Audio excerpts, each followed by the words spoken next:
याद करो माँ गर्भ की बातें, देखो भूल न जाना, व्यर्थ में जीवन चल जाएगा, होगा फिर पछताना।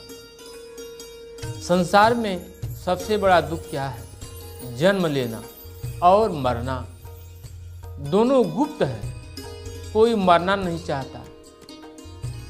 मरने वाला कोई बताया नहीं आज तक कि मरने में कितना दुख होता है। असह पीड़ा होती है। मरने के समय शरीर की सारी इंद्रियां नष्ट हो जाती हैं। आँख से दिखाई नहीं देता, कान से सुनाई नहीं देता, जबान टूट जाती है, इंसान बोल नहीं सकता, आँख से आंसू बहता है, दुख बर्दाश्त करता है लेकिन बोल नहीं सकता, बता नहीं सकता, असह पीड़ा को सहता है। उसी तरह गर्भ में भी असह पीड़ा होती है। सिर नीचे पैर ऊपर को, लटके उल्टा बंद कोठरिया, रौरव नरक में फंस कर रोते, चहु और काली अधेरिया। रौरव नरक में पड़ा हुआ है, सिर नीचे पैर ऊपर को लटका हुआ है, वहीं पर माँ के मलमूत्र का स्थान है, रौरव नरक है, वहीं जीव दुख भोग रहा है, असह पीड़ा सह रहा है। तड़प तड़प दुख भोग भयंकर, ईश्वर को है पुकार। तड़प तड़प दुख भोग भयंकर, ईश्वर को है पुकारा। सुनकर करुण पुकार प्रभु ने, दया की दृष्टि संवार। प्रभु दीन बंधु, दया के सागर, करुणा निधान, उस जीव पर दया करते हैं, उस आत्मा पर दया करते हैं जो गर्भ में शरीर धारण करके दुख भोग रही है, आवाज लगा रही है परमात्मा से कि प्रभु मेरी सहारा कीजिए, मेरे पर दया कीजिए, मैं बाहर आऊँगा, आपका सेवा करूँगा, आपको याद करूँगा, आपके भजन कीर्तन में लगूँगा और इस दुख से मुक्त होने के लिए साधन करूँगा, परमात्मा की प्राप्ति करूँगा। हे प्रभु मुझे इस दुख से बाहर निकाल दीजिए। तड़प तड़प दुख भोग भयंकर, ईश्वर को है पुकारा। सुनकर करुण पुकार प्रभु ने, दया की दृष्टि सवारा। गर्भ में ज्योति दिखाए प्रभु जी, जीव को दिया सहारा। दुख से व्याकुल जीव अधम, चाहा भव सिंधु किनारा। दुख से व्याकुल जीव परमात्मा से निवेदन करता है, प्रार्थना करता है कि हे प्रभु हमें इस दुख से बाहर निकाल दीजिए।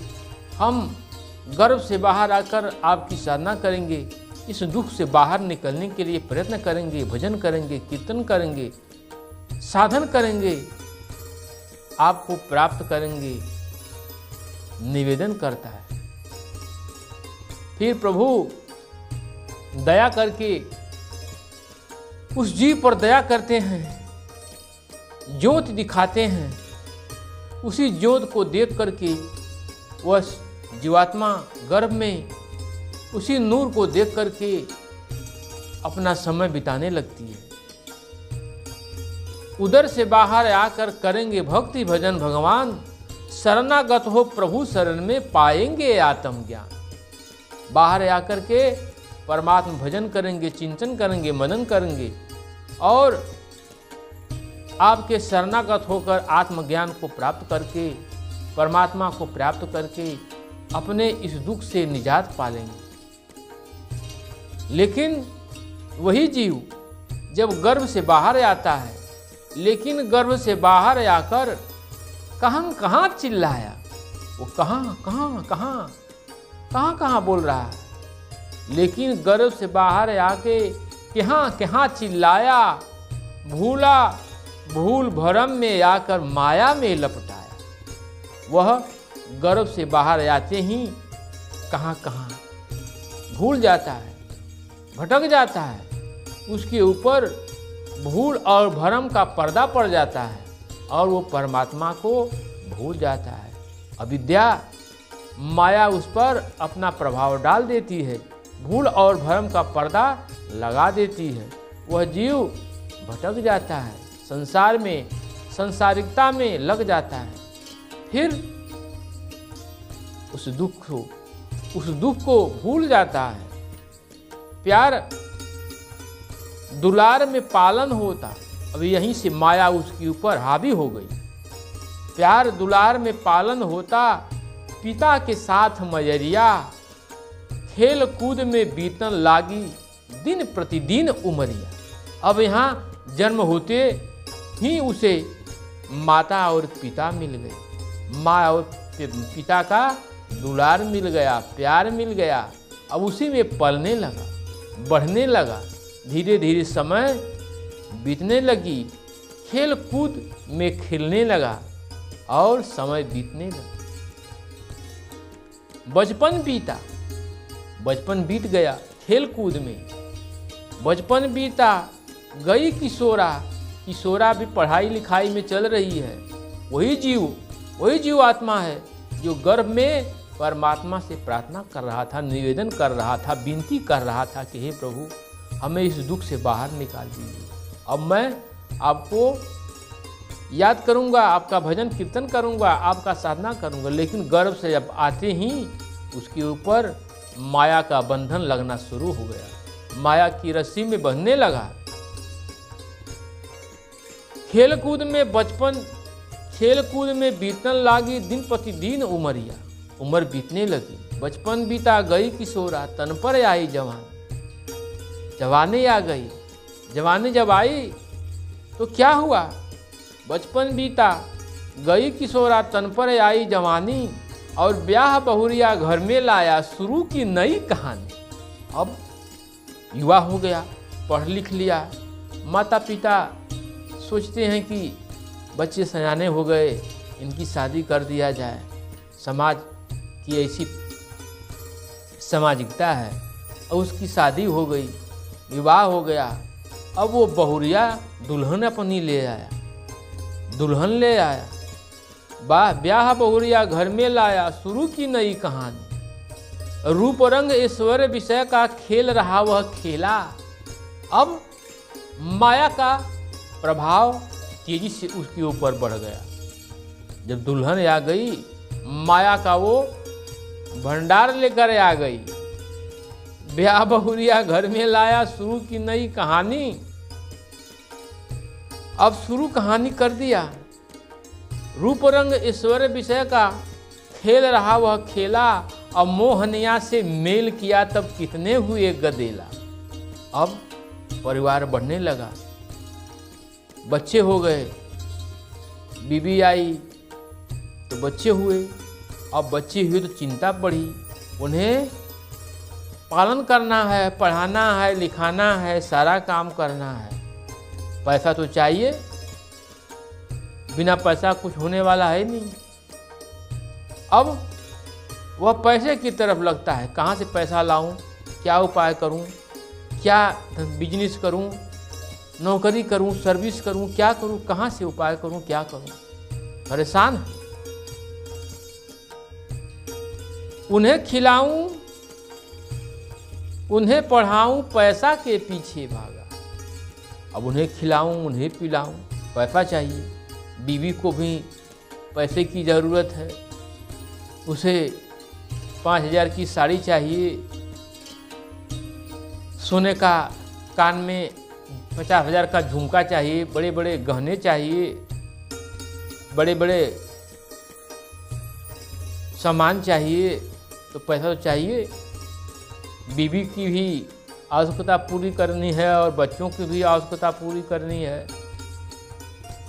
उन्हें खिलाओ, उन्हें पढ़ाओ, पैसा के पीछे भागा, तपती रेगिस्तान में फंसकर तड़प रहा है या भागा। वहाँ तो गर्भ में पड़ा हुआ तो चिल्ला रहा था, अब इधर फंसा हुआ है माया के बस में। माया मोह, मोह सकल व्याधिन कर मूला, अतिनते पुण्य उपजय बहुसूला। अब उसके पर विपदा बढ़ी है, पैसा चाहिए, बेटी बेटा हुए सयानी। अब तो पैसा, पढ़ाई लिखाई किया, कोई जतन किया, कोई इसकी किया, कहीं से व्यवस्था किया, आवश्यकता को पूरा कर रहा है, जीवन बिता रहा है। अब तो बेटे और बच्चियां सयाने हो गई। बीवी डांट रही है कि बच्ची सयानी हो गई, तुम शादी नहीं ठीक किए, क्या कर रहे हो? सबकी बेटियां ब्याह गई, तुम ब्याह नहीं किए, तुम कैसे हो? अब बेचारा परेशान है, वो क्या करे, दौड़ता है इधर उधर, परेशान है। कहीं अच्छे घर बर भी नहीं मिलते, अगर घर और बर मिलता है तो अच्छा पैसा भी चाहिए, पैसा भी नहीं है, बहुत सी परेशानी है। बेटी बेटा हुए सयाने, शादी की चिंता भारी, दिन रात की सपना हो गई। नींद रात की सपना हो गई, बीबी डांटे बड़ी लाचारी। तो बीबी भी डांट रही है? जल्दी शादी तय करो, क्या कर रहे हो? शादी ब्याह के चक्कर में कर्जा का कर लिया पहाड़। शादी ब्याह करने में कर्जा का कर लिया पहाड़, चैन कहाँ बेचैन हुए, करें बहुरिया घर में रात।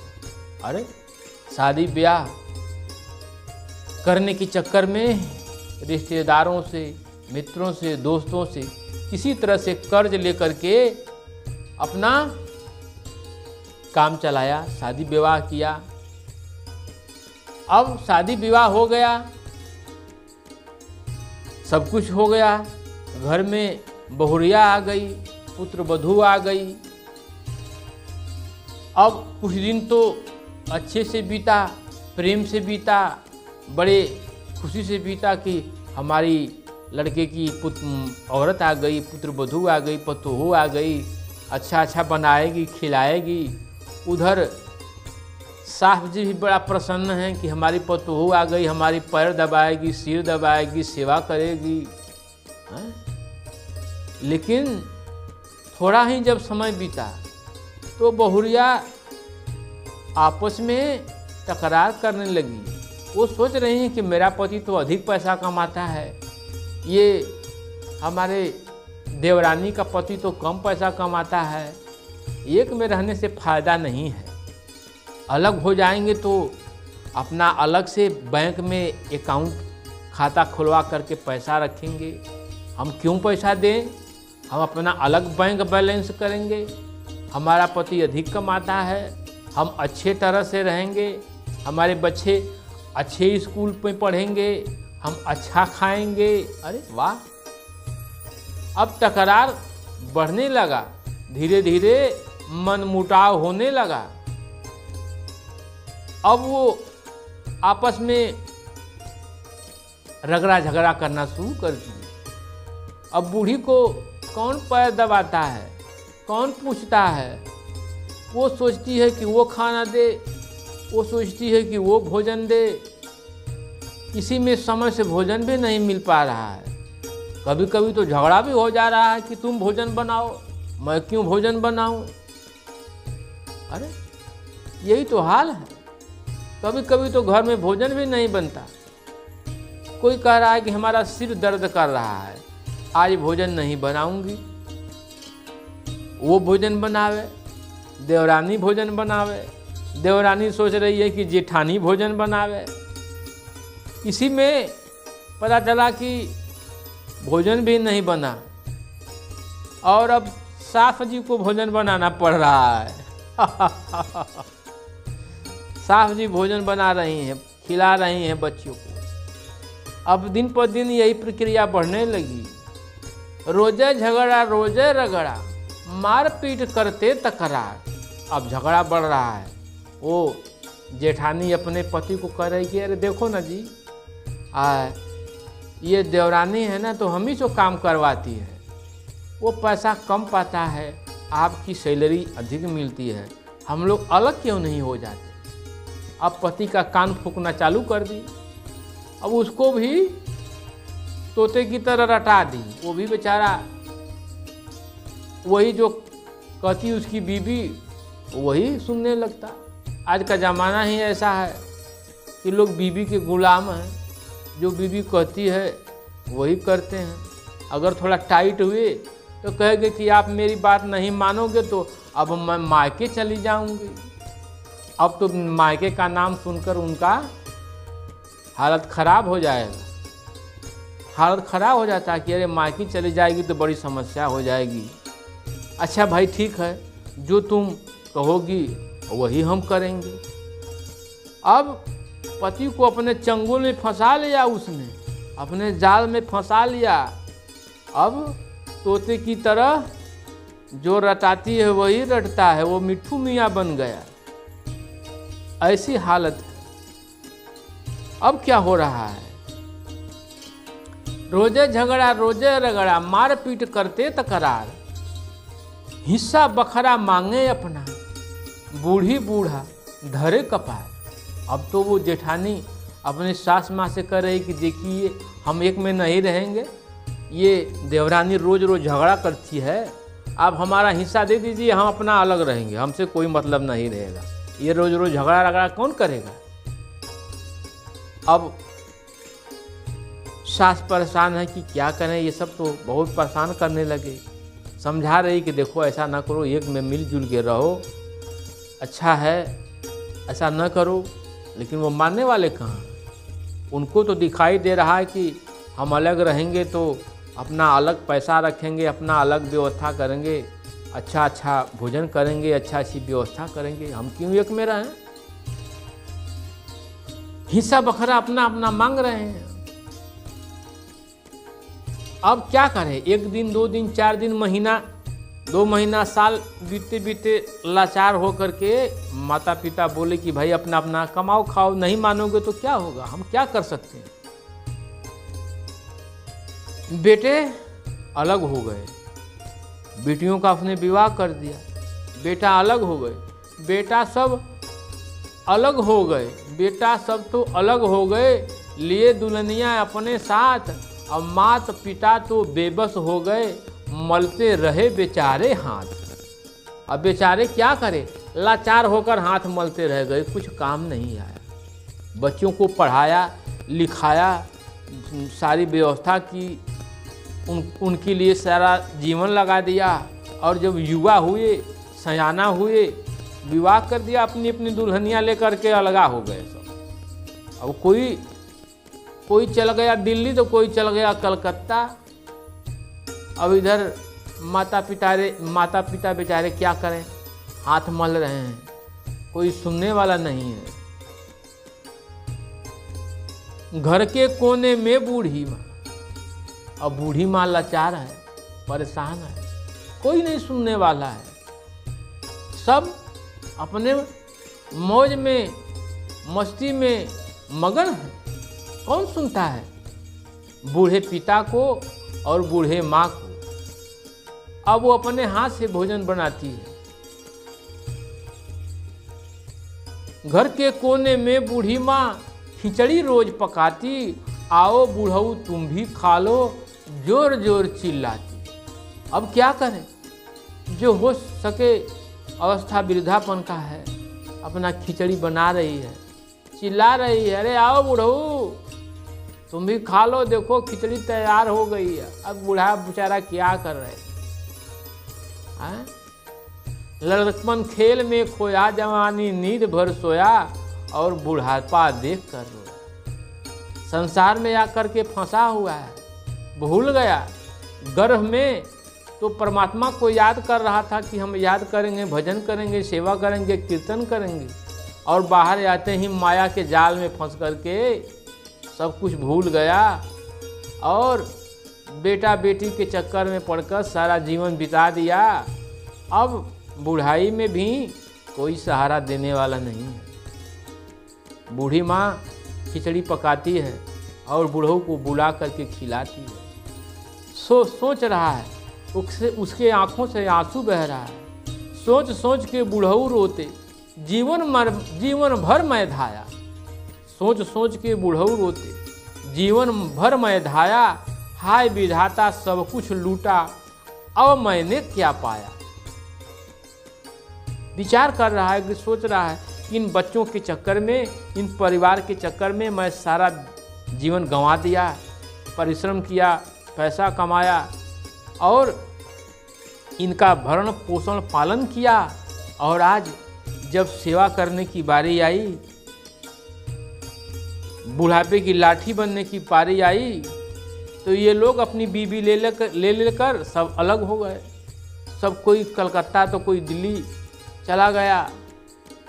अब क्या करें, कोई सहारा नहीं है, कोई मदद करने वाला नहीं है, परेशान है, रो रहा है।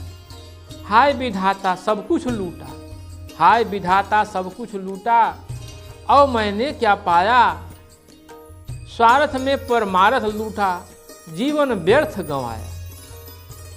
अब परमात्मा को याद किया कर रहा है कि हे प्रभु अब क्या करें, अब तो सारा जीवन बिता दिए इस माया के चक्कर में, इस बीबी के चक्कर में, इन बच्चों के चक्कर में, ये संसार के चक्कर में। अब तो बुढ़ाई आ गई, अब तो जाने की पारी आ गई, अब शरीर थक चुका है, बूढ़ा हो चुका है, अब क्या करें। अब पछताए होत क्या जब चिड़िया चुन गई थी। आजकल की परिस्थिति क्या है, पढ़ा लिखा करके लोग परिश्रम करते हैं, बच्चों को पढ़ाते हैं, लिखाते हैं, सारी व्यवस्था करते हैं, बच्चे पढ़ लिख लेते हैं, अच्छी सर्विस पा जाते हैं, अपने बीवी बच्चों को लेकर के सर्विस चले जाते हैं। माता पिता का कोई सेवा करने वाला नहीं है, कोई देखभाल करने वाला नहीं है, कोई पूछने वाला नहीं है कि माँ तेरी तबीयत कैसी है, पिताजी आप कैसे हैं, कोई पूछने वाला नहीं है। प्यार के दो बोल बोलने वाले नहीं हैं। उन्हें ले जाकर के वृद्धाश्रम में पहुंचा देते हैं कि आप यहीं रहिए, वृद्धाश्रम में डफली बजाइए और खिचड़ी खाइए। धिक्कार है ऐसे पुत्रों को जो अपने पिता के साथ ऐसा बर्ताव कर रहे हैं। पुत्र इंसान जन्माता है इसलिए कि हमारे बुढ़ाई का लाठी बनेगा। माँ पुत्र का सेवा करती है, गर्भ में पालती है, बच्चा पैदा होता है छोटा, उसका टट्टी पेशाब साफ करती है, दूध पिलाती है। अब पेशाब लड़का कर दे तो पेशाब पर अपने सो जाती है और बच्चे को सूखे वस्त्र पर सुलाती है, लेकिन वही लड़का सब भूल जाता है माँ को। माँ की महिमा, सबसे ऊंचा स्थान माँ का मिला हुआ है। माता और पिता पूजनीय है। भगवान श्री राम भी प्रातः काल उठ रघुनाथा और माता पिता गुरु ना वही माता। प्रथम पूजनीय माँ है, दूसरा गुरु, दूसरा पिता, और उसके बाद व्यवहार से बाहर गुरु है जो परमात्मा का रास्ता दिखाता है। कैसी विचार शक्ति, भावनाएं, व्यवहार सब कुछ बदलता जा रहा है। यही विकास हो रहा है। लोग पढ़ लिख रहे हैं और पढ़े लिखे लोग ही ऐसा अधिकतर कर रहे हैं, अपने माता पिता को वृद्धाश्रम में छोड़ जा रहे हैं। कितनी बड़ी सोचनीय विचारणीय बात है। अब वो पछता रहा है, स्वार्थ में परमार्थ छूटा, जीवन व्यर्थ गंवाया, हाय विधाता सब कुछ लूटा, अब मैंने क्या पाया। अब तो दुख ही दुख है सारा, अब कोई सुनने वाला नहीं है, अब तो दुख ही दुख है सारा। बार बार पछताया, बार बार पछता रहा है, लेकिन क्या करे, अब कोई क्या कर सकता है। समय जब बीत गई, समय समाप्त हो गया, तो आप कुछ कर नहीं सकते। इसलिए समय के साथ चलना जरूरी है। समय के साथ चलने से ही आत्म कल्याण हो सकता है।